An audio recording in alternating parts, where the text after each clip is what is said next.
का। तो आज जौलीग्रांट से हम शुरू करेंगे। आपने देखा होगा कि एक खबर किसी भाई ने प्रसारित की और उसमें लिखा कि होटल एक नामी गिरामी और वहां पर जो है एक लड़की के साथ में जो है सामूहिक दुष्कर्म। लेकिन जब पुलिस ने पता किया तो वो मामला कुछ और निकला और वो खबर थी कि लड़की ने वहां पर सुसाइड किया है। लेकिन एक और युवा अंकुश चौहान जो कि गुड़गांव में रहते हैं, लेकिन पुलिस आखिर उन्हें पकड़कर क्यों लाई देहरादून। बात बड़ी हैरान कर देने वाली है। एक नामी ग्रामी चैनल ने एक खबर प्रसारित की और उस पर भाई साहब ने भी कुछ आगे पोस्ट किया तो पुलिस मुस्तैद हुई और अंकुश चौहान आपको लाए गुड़गांव से और सीधा जो है जेल में भेजने की तैयारी थी।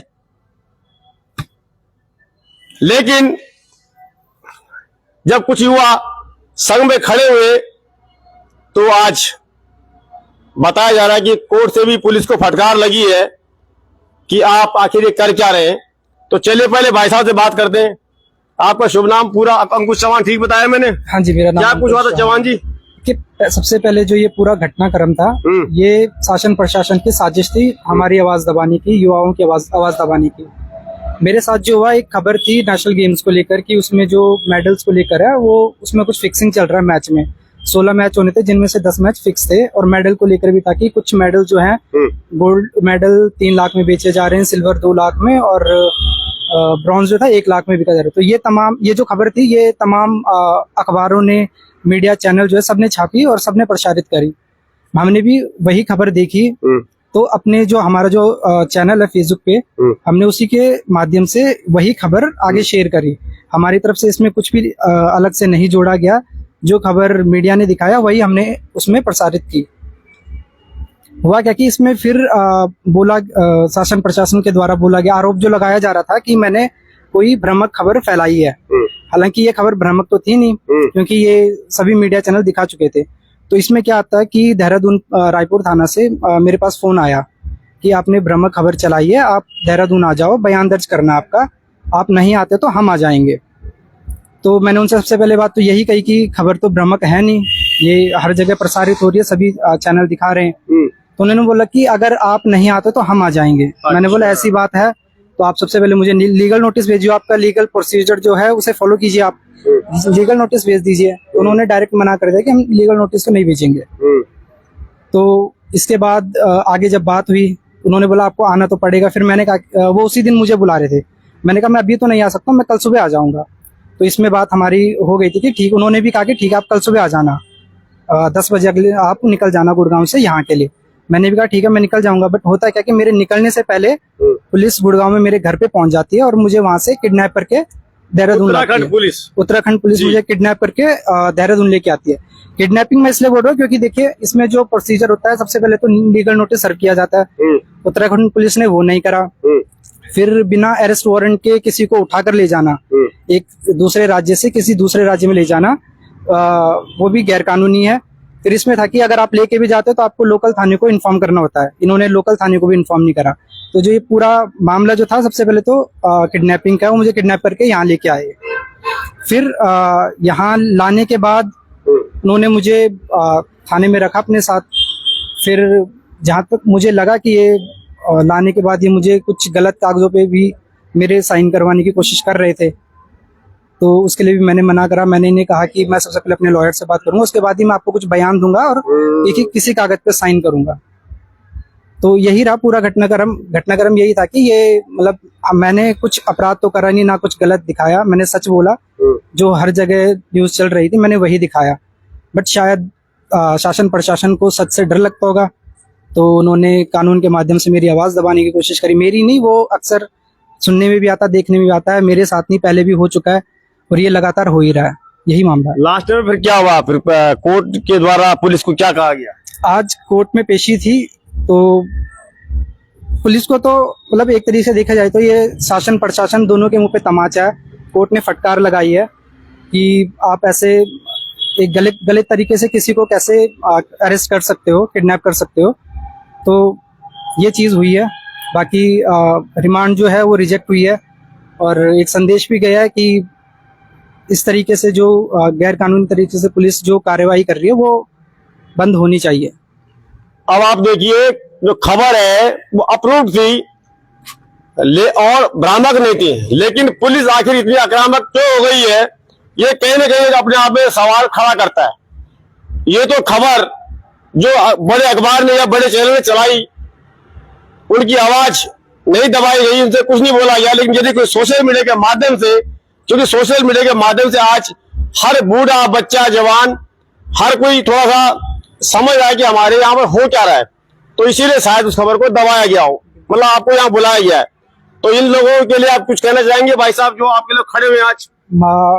जितने भी भाई मेरे साथ खड़े हुए, जितने भी संगठन, मोहित भाई है, लुसन भाई वगैरह है, बाकी सब भाई हैं यहाँ पे मौजूद है, वो भाई भी और जा चुके फिलहाल अभी। और जो संगठन थे, भू कानून मूल निवास संघर्ष समिति जो है, पार्टी स्वाभिमान सेना है, बाकी देवभूमि युवा संगठन है, बाकी और भी जो अन्य संगठन है, मैं उन सबका धन्यवाद करता हूँ।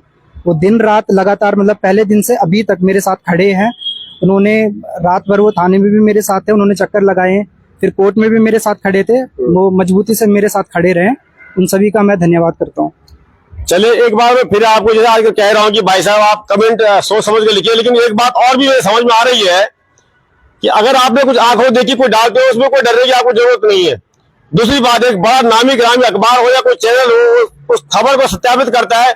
वो आपने अगर किसी को, भाई आपने अखबार पढ़ा और किसी को बताया, सतर्क करना चाहे, जागरूक करना चाहा, तो वो अब आप वो भी नहीं कर सकते। आइए, मैं थोड़ा भाई साहब निमिर जी आपसे बात करना चाहूंगा। धन्यवाद आपका कि आप लोग जो है लगे रहते हैं जी। क्या कुछ कहना चाहेंगे आप? देखिए, मेरा यही कहना है, सरकार लाख कोशिशें कर ले, सरकार युवाओं की आवाज दबाने के लिए कितने ही षड्यंत्र क्यों न कर ले, लेकिन जब जब ये षड्यंत्र होंगे, ये कोशिशें होंगी, अंकुश जैसे युवा साथी मुखरता के साथ सामने आएंगे और सरकार की आंख में आंख डालकर बात करेंगे, इनसे सवाल पूछेंगे। आप हमारी आवाज दबाने की कोशिश करेंगे तो आपका हम मुंह तोड़ जवाब देंगे। और आज इस सरकार को कोर्ट की फटकार लगने के बाद एक मुंह तोड़ जवाब मिला है, क्योंकि लोकतांत्रिक व्यवस्था में अभिव्यक्ति की आजादी हर किसी को मिली हुई है, ये हमारा लोकतांत्रिक अधिकार है। और जो पोस्ट डाली गई थी वो कहीं से भी कोई उसमें गलत सूचनाएं नहीं थी, तो आपने किस आधार पर अरेस्ट किया, ये अपने आप में सवाल था। बिना नोटिस के आपने अरेस्ट किया, बहुत सारे सवाल इसमें खड़े हुए। और हम समझते हैं कि आज हमारे युवा साथी, हमारे वो लोग जो उत्तराखंड के लिए लड़ रहे हैं, संघर्ष कर रहे हैं, उनके अंदर एक बड़ी ताकत हम देख रहे हैं, ऊर्जा देख रहे हैं। और यही युवा आने वाले समय में इस उत्तराखंड को एक बेहतर दिशा देने में बहुत बड़ी भूमिका निभाने वाले हैं। हमारे साथ भाई अंकुश चौहान ने जो एक मिसाल कायम की है, जो नजीर पेश की है, इससे हमारे युवा प्रेरित हो रहे हैं। अब आप इस बात को समझिए, हमारे साथ आयुष रावत जी भी हैं। आयुष रावत जी काशीपुर से रातों रात चलकर यहाँ पहुंचे हैं, रातों रात चलकर यहाँ पहुंचे हैं भाई अंकुश चौहान जी के समर्थन में। इन्होंने एक मीम बनाया था मुख्यमंत्री को लेकर, उसमें इनके खिलाफ कार्रवाई होती है, इनको थाने में रखा जाता है, इनको भी प्रताड़ित किया गया। लेकिन आज आयुष रावत भी मजबूती के साथ उत्तराखंड के तमाम मुद्दों को लेकर, तमाम सवालों को लेकर खड़ा है। तो देखिए, आप जो युवा है, अंकुश चौहान जैसे युवा, आयुष रावत जैसे युवा, ये सरकार से बिल्कुल नहीं डरते हैं। ये धामी सरकार की पुलिस से नहीं डरता है कि आप हमको डराओगे, धमकाओगे, जेल में डालोगे तो हम डर जाएंगे। आज का नौजवान इस उत्तराखंड राज्य की बेहतरी के लिए अपने प्राणों को भी न्यौछावर करने के लिए तैयार है। ये एक जो जज्बा हम युवाओं के अंदर देख रहे हैं, यही जज्बा इस राज्य को एक अलग दिशा में ले जाने का काम करेगा, सब पूरा हमें भरोसा है। तो मैं आज उन अधिवक्ताओं का भी विशेष तौर पे धन्यवाद देना चाहूंगा जो अंकुश चौहान भाई के साथ खड़े रहे।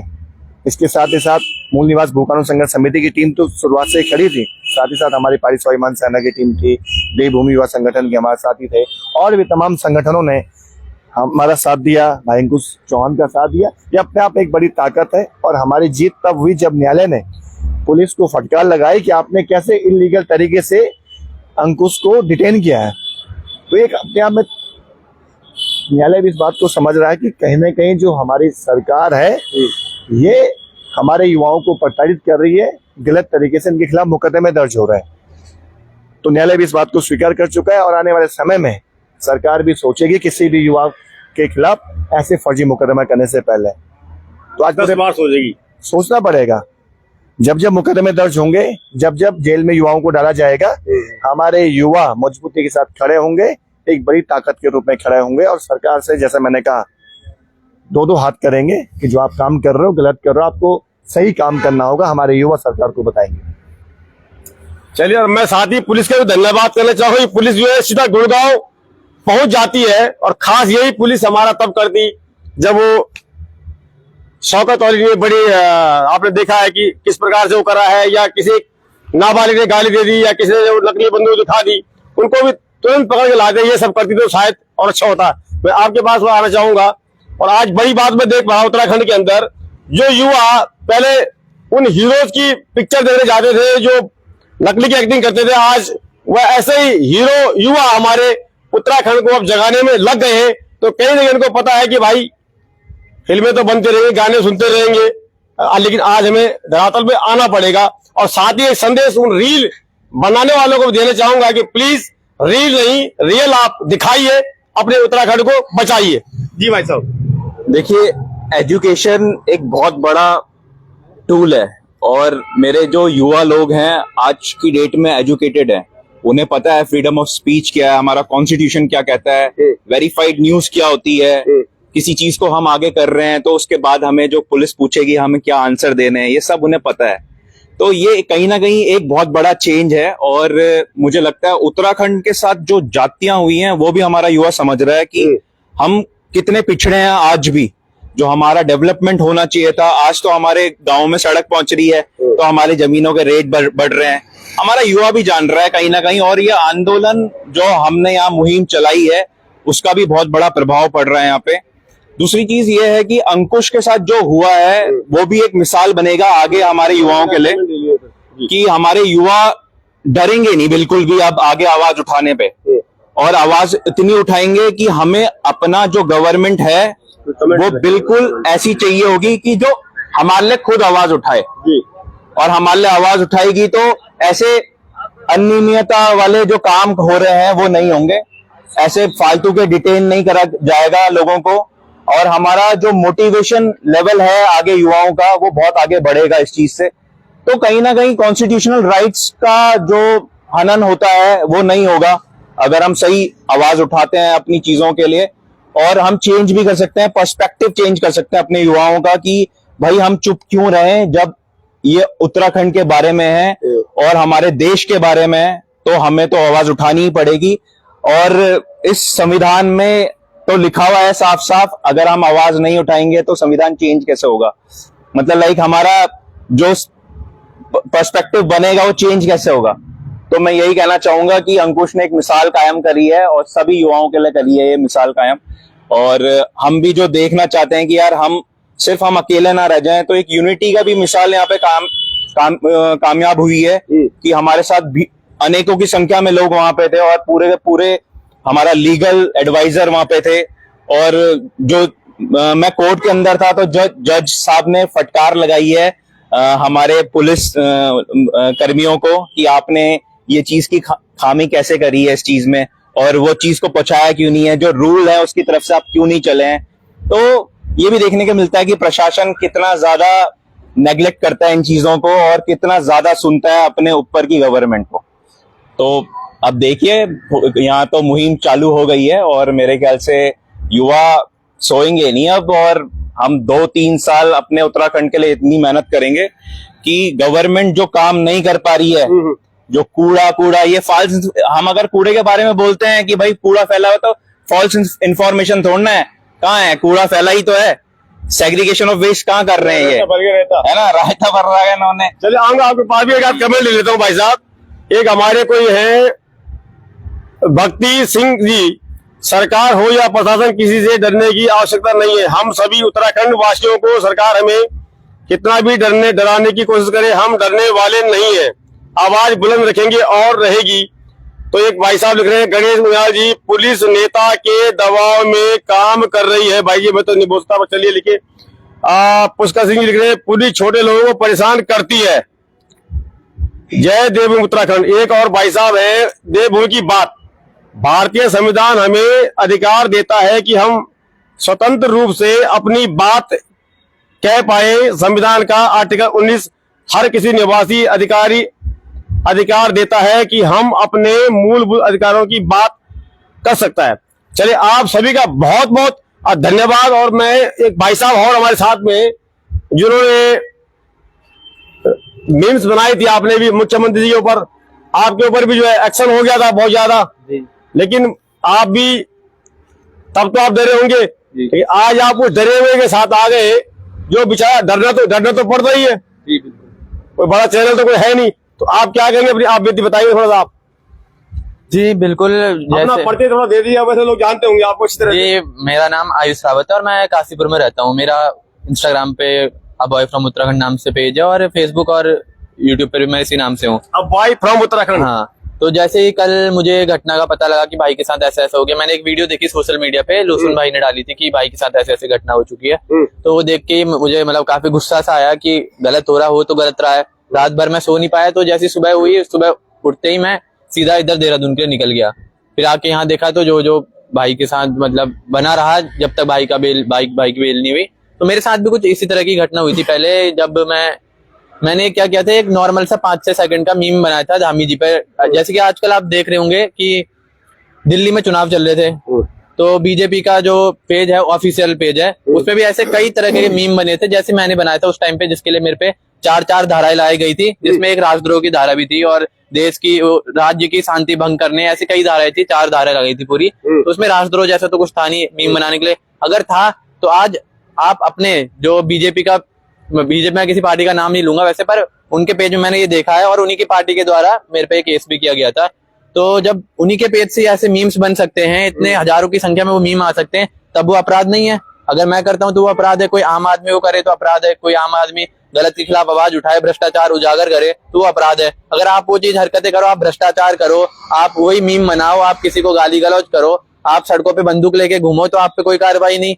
ये चीज हमें अब उत्तराखंड का युवा जो है वो जाग चुका है। आज आप खुश है, मतलब कि एक और भाई को आज बिल्कुल मैं बहुत खुश हूँ, क्योंकि भाई 11 हो चुके हैं, मतलब 1 और 1 11 नहीं, जो इस प्रकार से आज कोर्ट में पुलिस को फटकार लगाई गई है, भाई के साथ इंसाफ हुआ है। वहां पे जो पुलिस वालों को फटकार लगाई गई कि आप इस असंवैधानिक तरीके से नहीं कर सकते कामों को, तो मैं इससे बहुत खुश हूँ। आने वाले पीढ़ी के लिए ये एक एग्जाम्पल होगा, जो आने वाली जनरेशन होगी, कि अगर आप अपनी बात रखते हैं तो उसमें कुछ गलत नहीं है, और अगर कोई आपको डराया धमकाया जाता है तो उसे कोर्ट की तरफ से फटकार मिलेगी। चलिए, धन्यवाद आपका। तो इन्होंने कहा अ बॉय फ्रॉम उत्तराखंड, इसका मतलब होता है एक लड़का उत्तराखंड से, जैसे मैं कहता हूँ पुना गाँव की हो, तो समझते होंगे आप। एक और युवा हमारे साथ दाढ़ी भाई साहब, कुछ बोलेंगे आप? आइए थोड़ा करीब, शर्मा मत कर भाई साहब। नहीं, शर्माना कैसे, अब तो युद्ध में उतर चुके हैं, तो युद्ध में तो शर्माना बनता ही नहीं है। और ये जो युद्ध है अपनी अस्मिता को बचाने के लिए है। कहते हैं ना, विनाश काले विपरीत बुद्धि। तो ये जो सरकार है ये विनाश की ओर जा रही है साहब, और इनका विनाश जो है ये अपनी कब्र खुद ही खोद रहे हैं। आप देखिए, इतना बड़ा प्रशासन, इतना बड़ा शासन, इतनी सारी जिम्मेदारियां इनके ऊपर। आप अपने स्कूलों के हालात देखिए, आप अपनी सड़कों के हालात देखिए, आप देखिए किस तरीके से हजारों केस आज भी पेंडिंग चल रहे हैं। कितनी सारी चोरियां उत्तराखंड में है, कितने सारे बलात्कार हो रहे हैं, और पुलिस को इतना फालतू टाइम है कि वो गुड़गांव जाती है और वहां से एक लड़के को लेके आती है। और आरोप देखिए क्या है, आरोप है कि उन्होंने फेसबुक में कोई पोस्ट शेयर किया, और जो पोस्ट शेयर किया है वो भ्रामक नहीं है। अगर आप देखें, ओलंपिक एसोसिएशन की रिपोर्ट है कि भ्रष्टाचार हुआ है, 3-3 लाख रुपए में मेडल बेचे गए हैं। तो कैसे तो ये बेशरम लोग हैं जो 3-3 लाख रुपए में मेडल बेच रहे हैं, कैसे तो ये बेशरम लोग हैं जो उत्तराखंड की टीम में बाहर के लोगों को रख रहे हैं। सबसे पहले हमसे जमीनें छीनी जाती हैं, उसके बाद नौकरियां छीनी जाती हैं, उसके बाद आप देखिए कि खेलों के मैदान में भी जो हमारे खिलाड़ी हैं वो कोई यूपी से है, कोई हरियाणा से है। क्या इनको यहाँ के लोग नहीं मिल रहे खेलने के लिए? सबसे पहले जो रोजगार है वो छीना जाता है इन लोगों से। आप देखिए, यूसीसी लाकर जो हमारे महिलाएं हैं, हमारी बहनें हैं, हमारी बेटियां हैं, उनका सम्मान छीना जा रहा है। तो ये पूरे तरीके से अपने पतन की ओर जा चुके हैं।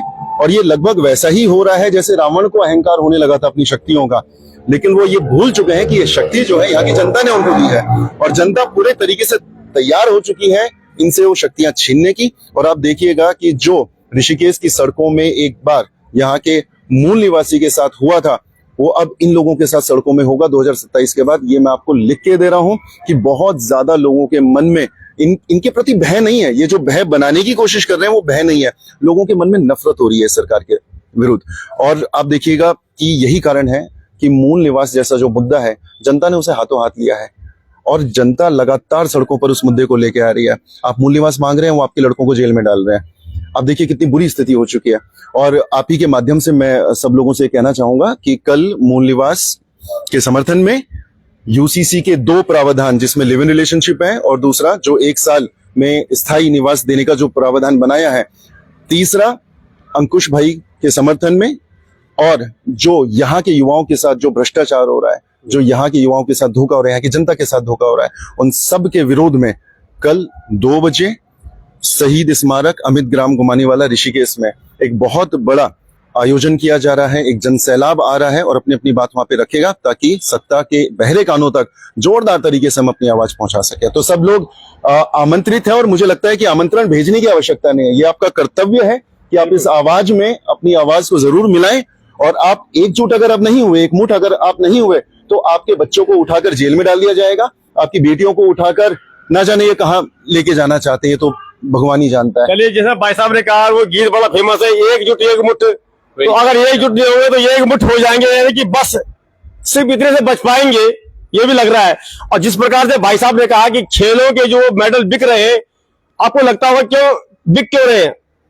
अब सवाल उठता है क्यों खरीद रहे हैं उसका खरीदने का मतलब है कि जहां तक मुझे लगता है कि जब खेल प्रतियोगिताओं को जीतता है, कोई मेडल मिलता है, तो उसको नौकरी पाने में आसानी मिल जाती है।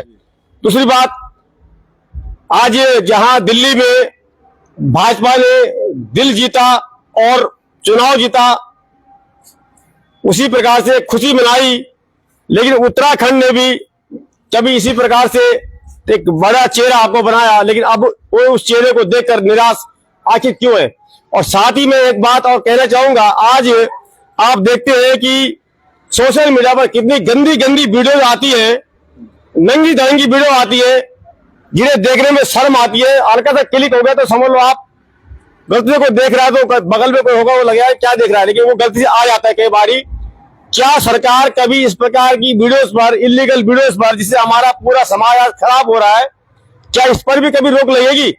हम चाहेंगे कि माननीय हमारे मोदी जी पर तक ये बात जाए और मोदी जी आज पर जरूर संज्ञान ले। कि आज हम बात करते हैं भारत विश्व गुरु बनने की, लेकिन हम आखिर जा किस ओर रहे हैं? तो ये था दोस्तों आज ऋषिकेश और देहरादून जलविरोध का माहौल आपने देखा।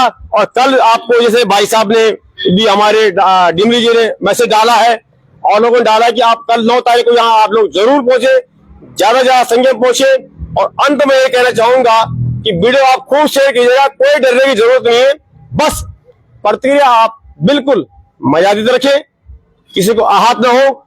और पूरा वीडियो अगर आपके पास समय है तो उसे देखें। तो आप सभी का धन्यवाद। और कहीं ना कहीं आज एक बात आपकी और वजह ऐड से एक करता हूं मैं। जीत, हमने अभी डरने की बात करी है, तो मुझे लगता है हम सभी को डरना चाहिए, क्योंकि जब हमारे यहाँ सीएम धामी सर आए थे बापू ग्राम में, और उन्होंने एक बात कही थी कि अगर मेयर आप कोई और चुनते हो बीजेपी के अलावा, तो आप लोगों को बजट नहीं मिलेगा। तो आप इतने समझदार होंगे कि आपको किसे चुनना है। तो क्या वो फॉल्स इंफॉर्मेशन नहीं कर रहे हैं कि आपको बजट नहीं देंगे? ये फॉल्स इंफॉर्मेशन नहीं है? तो फिर डरना है तो सभी को डरना चाहिए। फिर आप करिए, वो लागू तो वहां पे भी होगा, फिर जो कॉन्स्टिट्यूशनल राइट है। ठीक है, धन्यवाद। चलिए आप सभी का धन्यवाद। जय हिंद, जय भारत। लेकिन अब शुरू हो चुकी है लगता है महाभारत। एक बड़ा एक पैगाम जनता देना चाहती है, और क्या कुछ कल होगा आप आइएगा और देखिएगा।